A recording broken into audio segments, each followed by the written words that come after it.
তাহলে কার বিরুদ্ধে কথা বলো বুঝো না?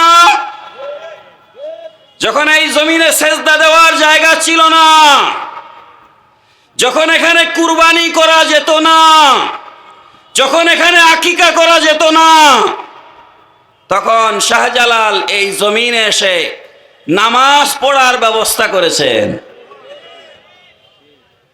গৌর গোবিন্দকে উৎখাত করে, সমস্ত শিরকের মূলোৎপাটন করে যেই মহান আল্লাহর ওলি তৌহিদ এবং রিসালাতের বীজ বপন করলেন, তার মাজারকে তুমি শিরকের আড্ডাখানা বলো?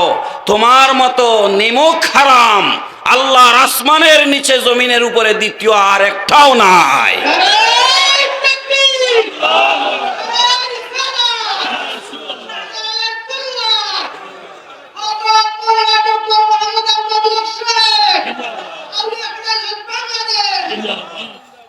তো শাহজালালকে রক্ষা করা আমাদের দরকার আছে না নাই? শোনেন, আমি এটা আবেগে বলছি, রক্ষা করা। তিনি আল্লাহর এমন ওলি, তাকে রক্ষা করার জন্য কোনো মৌলবি লাগবে না। আল্লাহ বলেছেন, মান আদালি ওলিয়ান ফাকাদ আযানতুহু বিল হারব। শাহজালালের দিকে আঙ্গুল তুলবে, আমি আল্লাহ তার হাত ভেঙে দিব।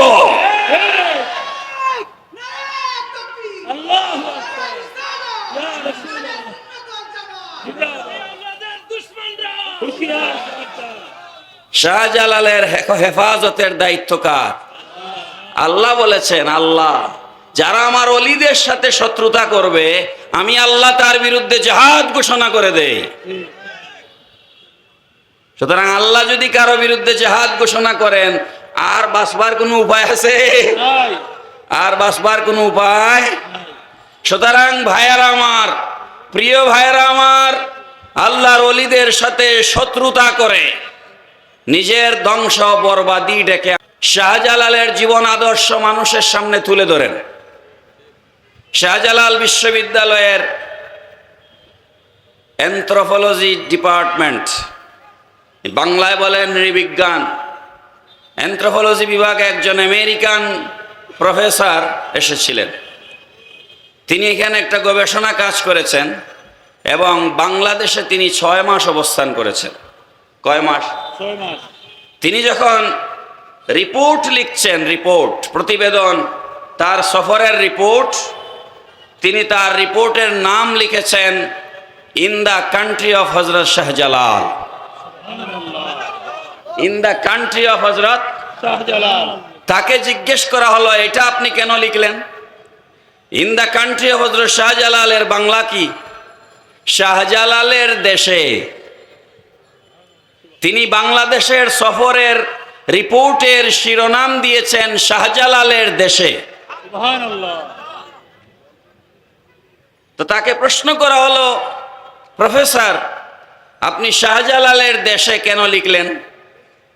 তিনি বললেন, আমি যখন বাংলাদেশের এয়ারপোর্টে এসে নামলাম, তখন দেখি হযরত শাহজালাল ইন্টারন্যাশনাল এয়ারপোর্ট। আমি যখন সিলেটে আসলাম, তখন দেখি Shahjalal university of science and technology. আমি যেখানে যাই, যেই পথে হাঁটি, শাহজালালের নামে মসজিদ, শাহজালালের নামে মাদ্রাসা, শাহজালালের নামে স্কুল, শাহজালালের নামে কলেজ, শাহজালালের নামে গাড়ি, শাহজালালের নামে বাস, শাহজালালের নামে ট্রেন, শাহজালালের নামে ডিপার্টমেন্টাল স্টোর, শাহজালালের নামে সিএনজি, শাহজালালের নামে রিক্সা। আমার মনে হলো বাংলাদেশের 16 কোটি মানুষের হৃদয়ে শাহজালালের নাম নকশা করে লিখে দেওয়া হয়েছে। এটাকে কি আপনারা টেনে টেনে আমাদের অন্তর থেকে বের করে ফেলতে পারবেন? পারবেন না। আমরা শাহজালালকে ভালোবাসি কারণ তিনি আল্লাহর গোলাম। ঠিক কিনা বলেন? তিনি আল্লাহর এমন মকবুল গোলাম, তিনি এমন ইবাদত করেছেন, যত লোক শাহজালালের মাজারে এসে জীবন জীবিকা, শাহজালালের আশপাশে শত শত হোটেল, রেস্টুরেন্ট, হাজার হাজার বেকার মানুষের কর্মসংস্থান হচ্ছে। শাহজালাল থেকে শাহপরান শত শত সিএনজি চলে, হাজার হাজার সিএনজি ড্রাইভার তার পরিবার চালাচ্ছে। এই জিনিসগুলোও তো তোমার বোঝা দরকার। এক শাহজালালের নামের উসিলায় কত লক্ষ মানুষ তার জীবিকা নির্বাহ করছে, এর হিসাব আমার কাছে নাই। আমি কি বাড়িয়ে বললাম? একটা শব্দ বাড়িয়ে বলেছি? বাড়িয়ে বলি না। শাহজালাল মুজাররদে ইয়ামানি রহমতুল্লাহ আলাইহি সিলেটে এসেছেন। বিভিন্ন মত আছে, উল্লেখযোগ্য মত হচ্ছে 1303 ইংরেজি সনে। 1303 ইংরেজি সনে তিনি সিলেটে আসলে 2024 সাল হিসাব করলে শাহজালাল রহমতুল্লাহ আলাইহি সিলেটে এসেছেন 720 বছর আগে। কত বছর? 720 বছর আগে। 20 জিলকদ উনার ওফাত শরীফ হয়েছে, যেই কারণে শাহজালাল রহমতুল্লাহ আলাইহির ওফাত শরীফ উপলক্ষে স্মরণ সভার আয়োজন করে। তো আমি বললাম, ওই প্রফেসর যিনি আমাকে উরুস শরীফ নিয়ে প্রশ্ন করলেন, আমি তাকে বললাম, আপনারা ইউনিভার্সিটিতে যেটাকে স্মরণ সভা বলেন, আমরা মাজার শরীফে সেটাকে উরুস শরীফ বলি। আমার কথা মনে হয় আপনারা বুঝেন নাই। তো বুঝলে আপনারা কিচ্ছুই বললেন না। আপনারা যেটা ইউনিভার্সিটিতে স্মরণ সভা বলেন, আমরা মাজার শরীফে সেটাকে উরুস শরীফ বলি। কথা ঠিক কি না? এখন উরুস শরীফ শুনলে কিছু আমাদের অসুবিধা আছে, কিছু মানুষের, সেটার কারণও আছে। আমরা উরুস শরীফকে বিকৃত করে ফেলেছি। উরুস শরীফের মধ্যে শরীয়ত বিরোধী অনেক কাজ হয়, হয় না যে তা না। আপনি একটা জমিনের মধ্যে ফসল বুনেছেন, ফসল, ওই ক্ষেতের জমির মধ্যে যদি আগাছা জন্মায় তাইলে কি আর ধান হবে? বলেন না হবে? এখন যেই লোক ধান চাষ করেছে, কৃষক, সে কি আগাছা জন্মিয়েছে বলে ওই ক্ষেতের জমিতে যাওয়া বাদ দিয়ে দেয়? সে কোমরে গামছা বেঁধে নিড়ানি নিয়ে জমিতে নেমে যায় আগাছা পরিষ্কার করার জন্য, ঠিক কিনা বলেন?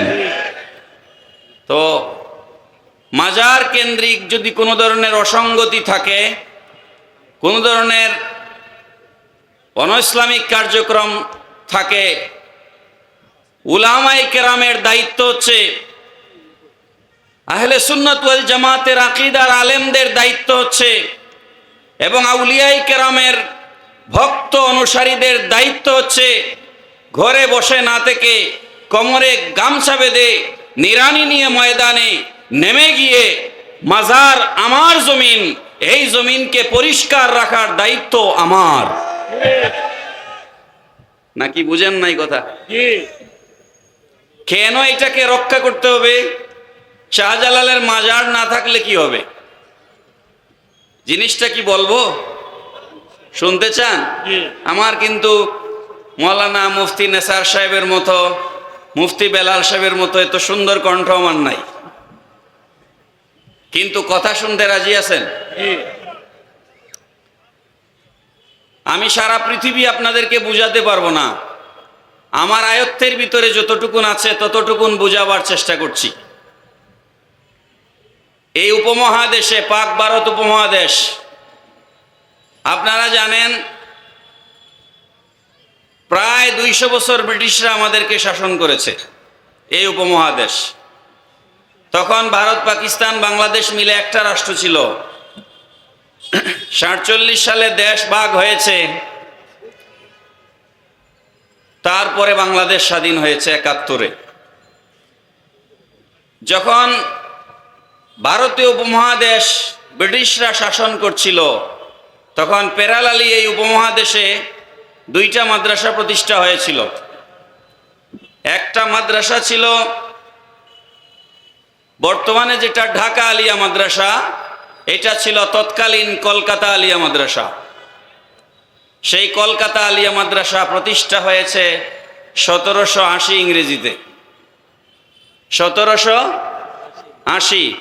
47-এ দেশ ভাগের পর ওই কলকাতা আলিয়া মাদ্রাসাকে স্থানান্তর করে ঢাকায় নিয়ে আসা হয়েছে, যেটা বর্তমানে মাদ্রাসাই আলিয়া ঢাকা। 1780 ইংরেজিতে কলকাতা আলিয়া মাদ্রাসা প্রতিষ্ঠা হয়েছে।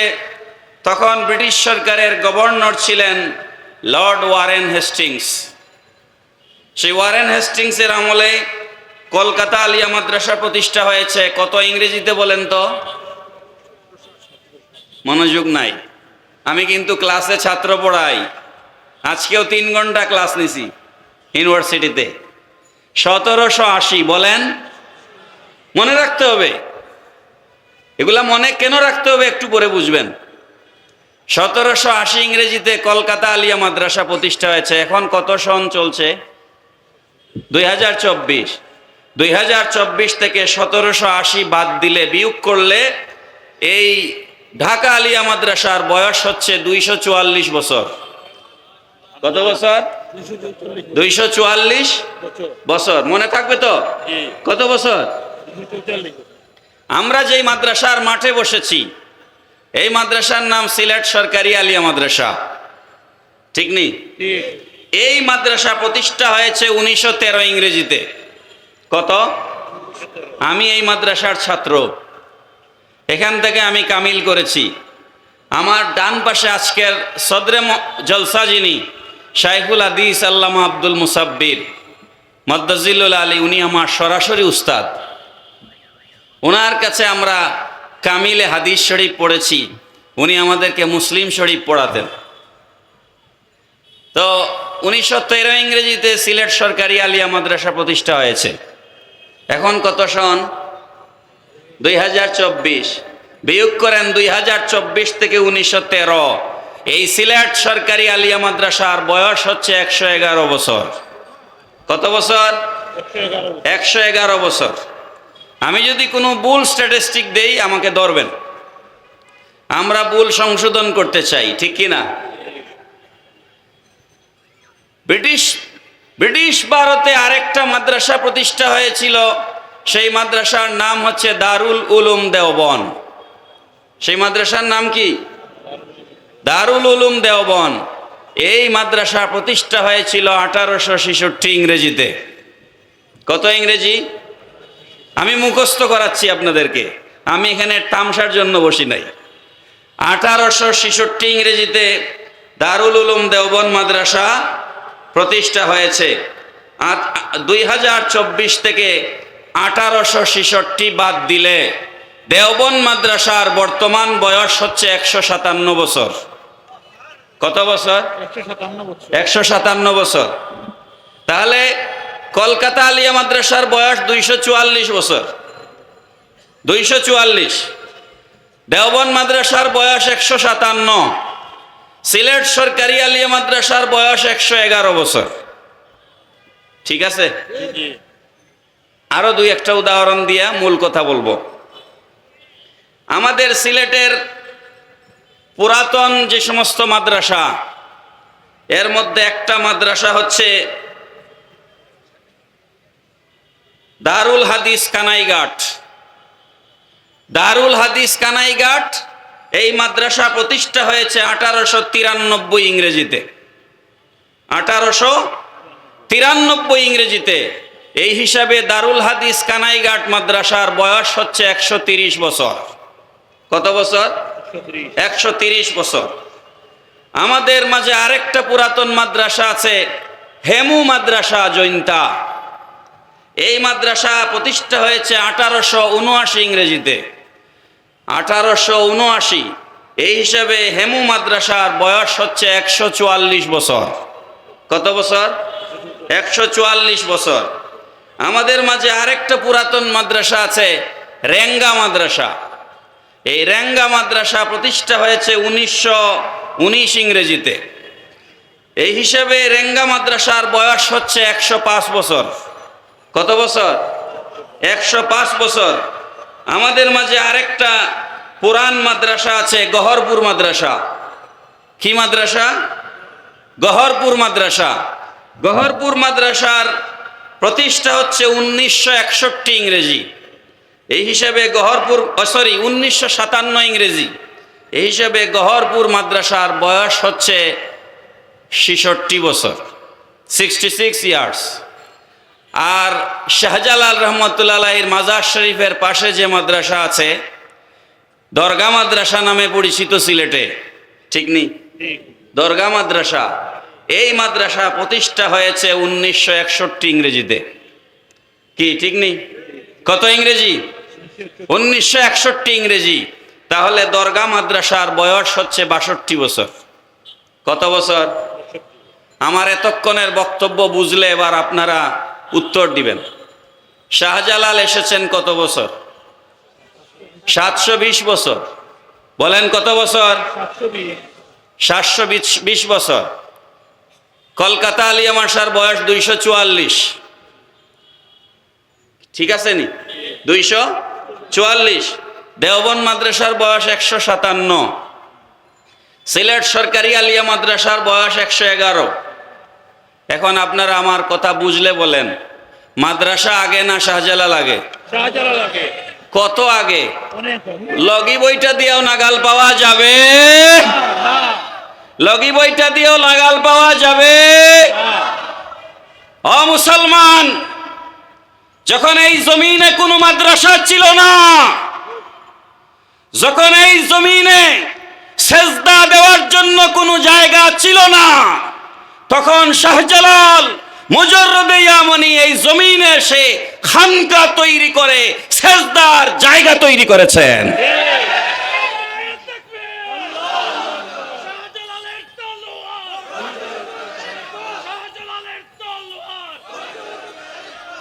আজকে কিছু কিছু ভাইয়েরা বলে শাহজালালের মাজার শিরকের আস্তানা, লিফলেট বিতরণ করে আর এইভাবে কথা বলে। মাজারকে পূজা বলে, আছে না নাই? ভালো করে খেয়াল করবেন, আমি কাউকে বক্তে এখানে বসি নাই। বকাঝকা করে কি লাভ বলেন? আপনি যে মাজার পূজা বললেন, আপনার বিবেকে একটু বাঁধলো না? একজন মুসলমানের কবর, আমার কবর, শাহজালালের কবর, ফুলতলি সাহেবের কবর, গহরপুরি সাহেবের কবর, সবগুলাই কবর। শাহজালালের মাজার এটাও একটা কবর, কি কবর না? তো এটা মাজার হলো কেন? মাজার শব্দের বাংলা অর্থ হচ্ছে জিয়ারতের জায়গা। এত লক্ষ কোটি মানুষ এখানে জিয়ারতে এসেছে, এটা সাধারণ কবর থেকে মাজার হয়ে গেছে।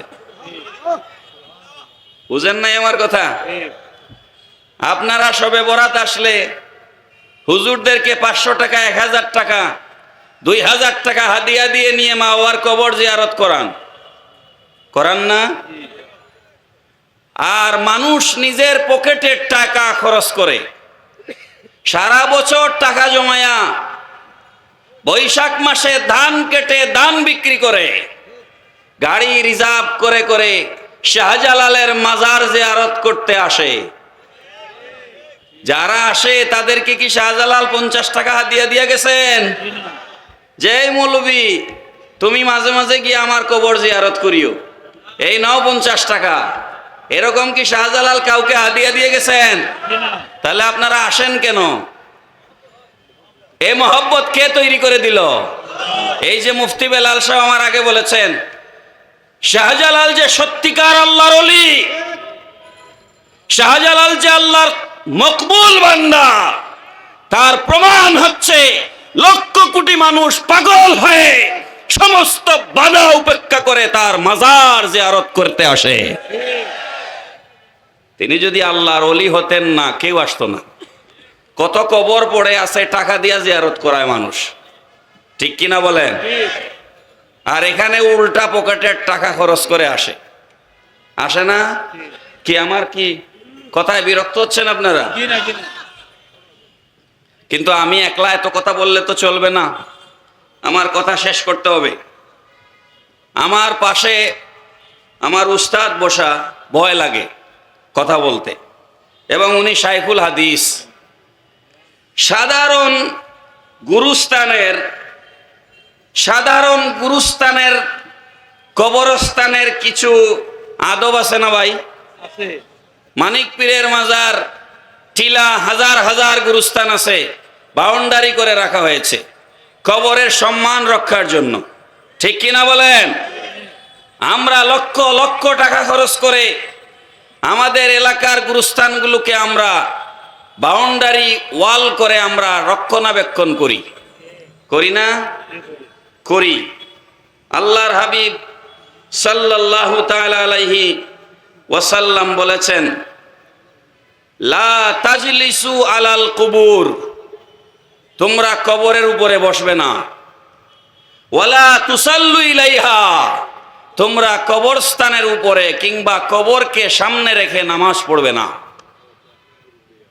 হাদিস শরীফ, এটা আবু দাউদ শরীফের হাদিস। কবরস্থান হেফাজত করা ইসলামের, আমার কাছে অনেক হাদিস আছে, আমি একটা বলছি শুধু বুঝাবার জন্য। তো সাধারণ একটা কবর, তার সম্মান রক্ষার্থে আপনি কবরকে ভেঙ্গে ফেলার মতো দৃষ্টতা কখনোই দেখাতে পারেন না।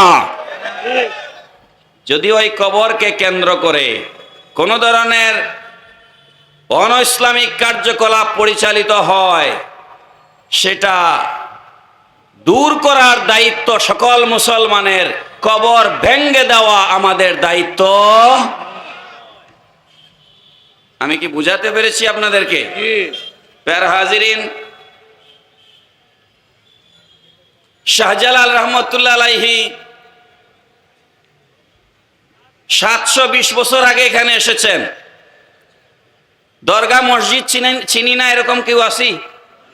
দরগা মসজিদের ভিতরের অংশ, দরগা মসজিদের যে ভিতরের অংশ, এটা বেশি বড় না, ভিতরে মাত্র 3 কাতার, ঠিক না? মেইন মসজিদের ভিতরে কয় কাতার? তার মানে কি বোঝা যায়, ওই সময় এর থেকে বেশি বড় মসজিদের দরকার ছিল না, ঠিক না? এই মসজিদের ভেতরের মেইন মসজিদের দেয়ালে একটা সাইনবোর্ড লাগানো আছে, সেখানে লেখা আছে দরগা মসজিদ, প্রতিষ্ঠাতা বাহরাম খান ফৌজদার। আসেনি লেখা?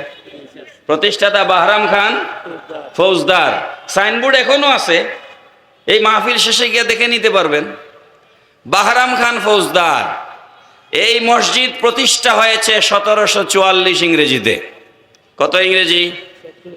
1744 ইংরেজি। তা এই হিসাবে বর্তমান দরগা মেইন মসজিদের বয়স হচ্ছে 279 বছর। এখন আপনারা বলেন, দরগা মসজিদ আগে না শাহজালাল আগে? শাহজালাল আগে। তাহলে কার বিরুদ্ধে কথা বলো বুঝো না?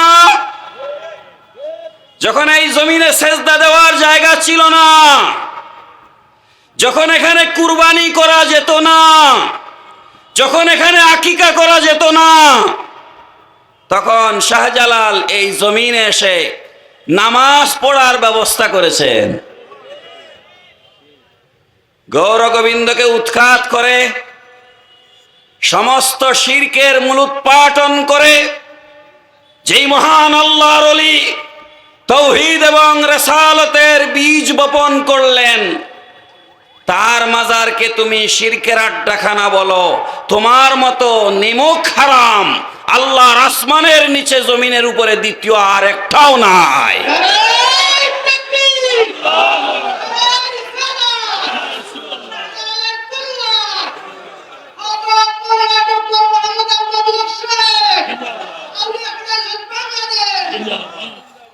তো শাহজালালকে রক্ষা করা আমাদের দরকার আছে না নাই?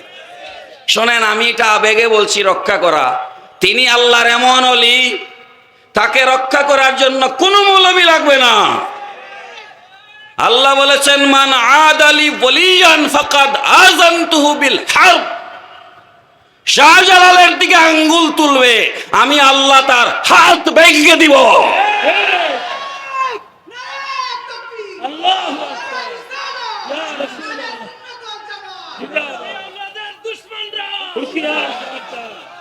শাহজালালের হেফাজতের দায়িত্ব কার?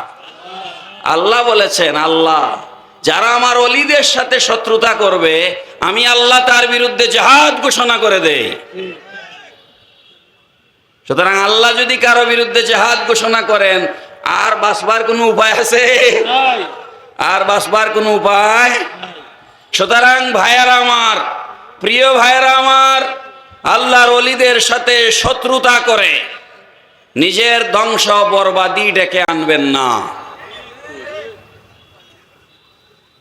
একাডেমিক সেমিনার করেন, সিম্পোজিয়াম করেন, শাহজালালের জীবন আদর্শ মানুষের সামনে তুলে ধরেন। শাহজালাল বিশ্ববিদ্যালয়ের অ্যানথ্রোপোলজি ডিপার্টমেন্ট, বাংলায় বলেন নৃবিজ্ঞান, অ্যানথ্রোপোলজি বিভাগে একজন আমেরিকান প্রফেসর এসেছিলেন। তিনি এখানে একটা গবেষণা কাজ করেছেন এবং বাংলাদেশে তিনি 6 মাস অবস্থান করেছেন। কয় মাস? 6 মাস। তিনি যখন রিপোর্ট লিখছেন, রিপোর্ট, প্রতিবেদন, তার সফরের রিপোর্ট, তিনি তার রিপোর্টের নাম লিখেছেন in the country of Hazrat Shahjalal. In the country of Hazrat Shahjalal. তাকে জিজ্ঞেস করা হলো, এটা আপনি কেন লিখলেন? ইন দ্য কান্ট্রি অফ হযরত শাহজালালের বাংলা কি? শাহজালালের দেশে। তিনি বাংলাদেশের সফরের রিপোর্টের শিরোনাম দিয়েছেন শাহজালালের দেশে। সুবহানাল্লাহ। তো তাকে প্রশ্ন করা হলো, প্রফেসর আপনি শাহজালালের দেশে কেন লিখলেন? তিনি বললেন, আমি যখন বাংলাদেশের এয়ারপোর্টে এসে নামলাম তখন দেখি হযরত শাহজালাল ইন্টারন্যাশনাল এয়ারপোর্ট। আমি যখন সিলেটে আসলাম তখন দেখি Shahjalal university of science and technology. আমি যেখানে যাই, যেই পথে হাঁটি, শাহজালালের নামে মসজিদ, শাহজালালের নামে মাদ্রাসা, শাহজালালের নামে স্কুল, শাহজালালের নামে কলেজ, শাহজালালের নামে গাড়ি, শাহজালালের নামে বাস, শাহজালালের নামে ট্রেন, শাহজালালের নামে ডিপার্টমেন্টাল স্টোর, শাহজালালের নামে সিএনজি, শাহজালালের নামে রিক্সা। আমার মনে হলো বাংলাদেশের 16 কোটি মানুষের হৃদয়ে শাহজালালের নাম নকশা করে লিখে দেওয়া হয়েছে। এটাকে কি আপনারা টেনে টেনে আমাদের অন্তর থেকে বের করে ফেলতে পারবেন? পারবেন না। আমরা শাহজালালকে ভালোবাসি কারণ তিনি আল্লাহর গোলাম। ঠিক কিনা বলেন? তিনি আল্লাহর এমন মকবুল গোলাম, তিনি এমন ইবাদত করেছেন, যত লোক শাহজালালের মাজারে এসে জীবন জীবিকা, শাহজালালের আশপাশে শত শত হোটেল, রেস্টুরেন্ট, হাজার হাজার বেকার মানুষের কর্মসংস্থান হচ্ছে। শাহজালাল থেকে শাহপরান শত শত সিএনজি চলে, হাজার হাজার সিএনজি ড্রাইভার তার পরিবার চালাচ্ছে। এই জিনিসগুলোও তো তোমার বোঝা দরকার। এক শাহজালালের নামের উসিলায় কত লক্ষ মানুষ তার জীবিকা নির্বাহ করছে, এর হিসাব আমার কাছে নাই। আমি কি বাড়িয়ে বললাম? একটা শব্দ বাড়িয়ে বলেছি? বাড়িয়ে বলি না। শাহজালাল কেমন ওলি ছিলেন এই কথাটা বলে আমার আলোচনা শেষ করব। আপনারা জানেন মরক্কোর একজন বিশ্ব পর্যটক ছিলেন, তার নাম ইবনে বতুতা। নাম শুনছেন? Ibn Battuta. Ibn Battuta Shahjalal রহমতুল্লাহ আলাইহির সাথে দেখা করার জন্য এসেছিলেন,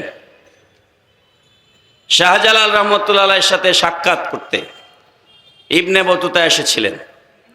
ইবনে বতুতা যখন আসছেন, ইতিহাসের বইগুলোতে লেখা হয়েছে তিনি মরক্কো থেকে সফর করে করে কামারু হয়ে সাদাকাওয়ান হয়ে সিলেটে এসেছেন। তো কামারু বলা হয় ভারতের একটা জায়গার নাম, আর সাদাকাওয়ান বলা হয় চট্টগ্রাম শহরকে। সিলেটে এসেছেন। তো ইবনে বতুতা বলছেন, শাহজালালের আস্তানায় পৌঁছাতে আমার আরো 2 দিন সময় বাকি। আপনারা জানেন আজ থেকে 50 বছর, 30-40 বছর আগেও মানুষ সুনামগঞ্জ থেকে সিলেট আসতে গেলে মৌলভীবাজার থেকে সিলেট আসতে গেলে ভাত তরকারি প্যাকেট বেঁধে রওনা করা লাগতো, ঠিক না? জি। এখন সুনামগঞ্জ থেকে দিনে 3-4 বার সিলেটে আসা যায়। এইটা তো 50 বছর আগে ছিল না। আর আমি আপনাদেরকে বলছি 700 বছর আগের কথা। পায়ে হেঁটে কিংবা ঘোড়ায় চড়ে যেভাবে হোক, ওনার আরো 2 দিনের পথ বাকি। ইবনে বতুতা বলছেন 3-4 জন লোক আমাকে রিসিভ করতে আসলো, আগায়া নিতে আসলো। মেহমানদেরকে আগায়া আনা সুন্নত। এই যে খাজা সাহেব একটু আগে এয়ারপোর্ট গিয়ে বিদেশি মেহমান নিয়ে আসলেন, এটা সুন্নত। 3 থেকে 4 জন খাদিমকে শাহজালাল রহমতুল্লাহ আলাইহি পাঠালেন, যাও মরক্কো থেকে একজন অতিথি আসতেছেন আমার সাথে সাক্ষাৎ করার জন্য, তাকে আগায়া নিয়ে আসো। সুবহানাল্লাহ বলবেন না? তিনি কিন্তু কোনো চিঠি দিয়ে আসেন নাই, টেলিফোনের জমানাও ছিল না, মোবাইলও ছিল না। তো ইবনে বতুতা বলছেন আমি অবাক হয়ে গেলাম, তারা আমাকে আগায় নিতে আসছেন। আমাকে যখন শাহজালালের আস্তানায় নিয়ে আসা হলো, মাজার শরীফের দক্ষিণ পাশে গ্রিল করা একটা জায়গা আছে না, ওই জায়গাটা আমি যতদূর জেনেছি, আমার জানা ভুল হতে পারে, ওই জায়গাটা শাহজালাল রহমতুল্লাহ আলাইহি বসে ইবাদত করতেন। এখানে একটা গুহা গর্ত ছিল, গর্ত, ওই গর্তের মধ্যে তিনি চিল্লা দিতেন। ছাগলের 1 কাপ দুধ খেয়ে 1 সপ্তাহ রোজা রাখতেন। এমনি এমনি শাহজালাল বনে যাওয়া যায় না। তো ইবনে বতুতা বলছেন আমি যখন তার আস্তানায় এসে প্রবেশ করলাম, তার পরনের মধ্যে ছাগলের পশম দিয়ে তৈরি করা একটা আলখেল্লা ছিল, জুব্বা। জুব্বার উপরে যে অংশ পড়ে, জুব্বার উপরে আলাদা অতিরিক্ত, ওটারে আলখেল্লা বলে। এটা আমার এত ভালো লাগছে দেখে আমি মনে মনে লুপ করতেছি, শায়েখ যদি এই জুব্বাটা আমারে দিয়ে দিতেন। এটা আমি মনে মনে ভাবছি। 3 দিন আমি তার আস্তানায় অবস্থান করলাম। আমি যখন বিদায় নিচ্ছি উনার কাছ থেকে, তখন উনি উনার গায়ের থেকে আলখেল্লা খুলে আমাকে পড়াই দিলেন, আর উনার মাথার থেকে গোল টুপিটা খুলে আমার মাথায় পরিয়ে দিলেন। অনেকে বলেন, এই ঘটনার থেকে অনেকে বলেন শাহজালাল রহমতুল্লাহ আলাইহি ইবনে বতুতাকে খেলাফত দিয়েছিলেন। ইবনে বতুতা বলছেন আমি শায়েখের আস্তানা থেকে যখন বের হয়ে গেলাম, ওই 3 জন লোক আমাকে আবার সামনে আগায় দেওয়ার জন্য বের হলেন। আমি যখন বের হচ্ছি তখন শায়েখ আমাকে বললেন এই জুব্বা তোমার কাছে থাকবে না, এটা তোমার কাছ থেকে চীনের খানসা শহরের বিধর্মী একজন বাদশাহ তোমার কাছ থেকে এটা ছিনিয়ে নিবে,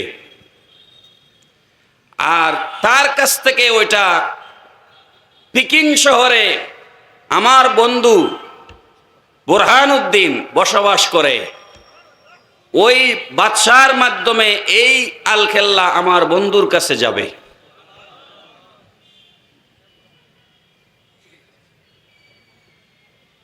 তো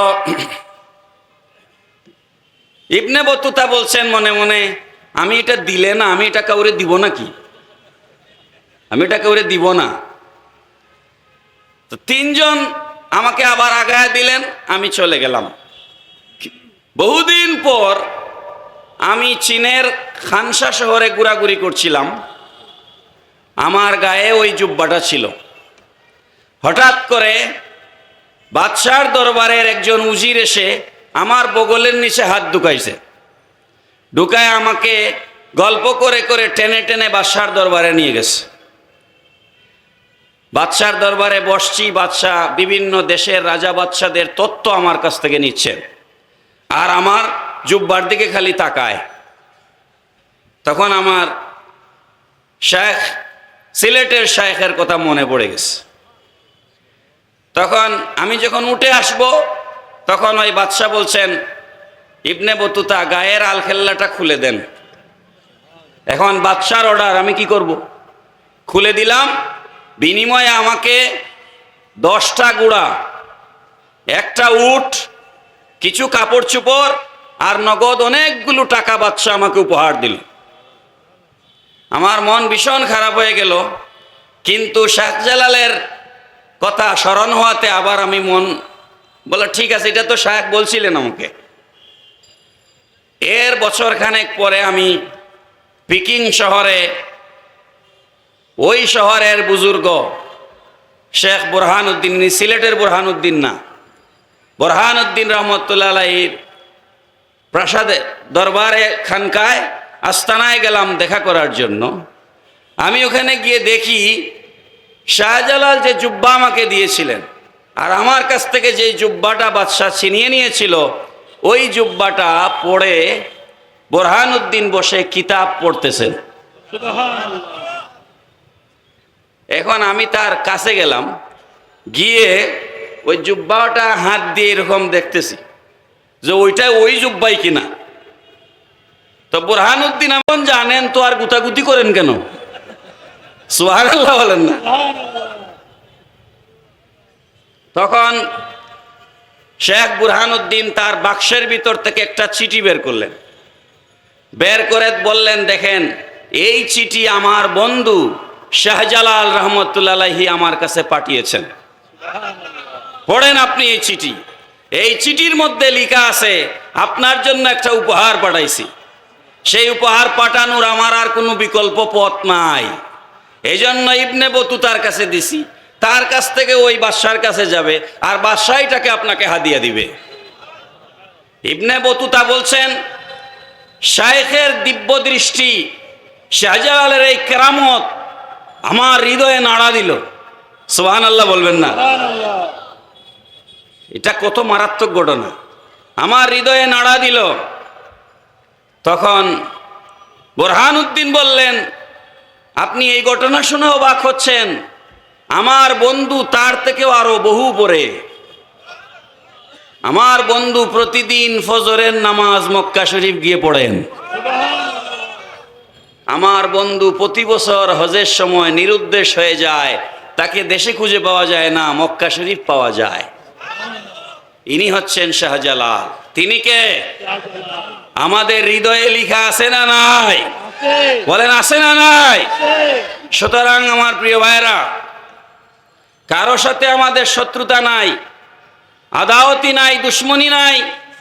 আল্লাহর ওলিদের দর্শন হচ্ছে সূর্য যেভাবে বিধর্মীকেও আলো দেয়, দেয় না?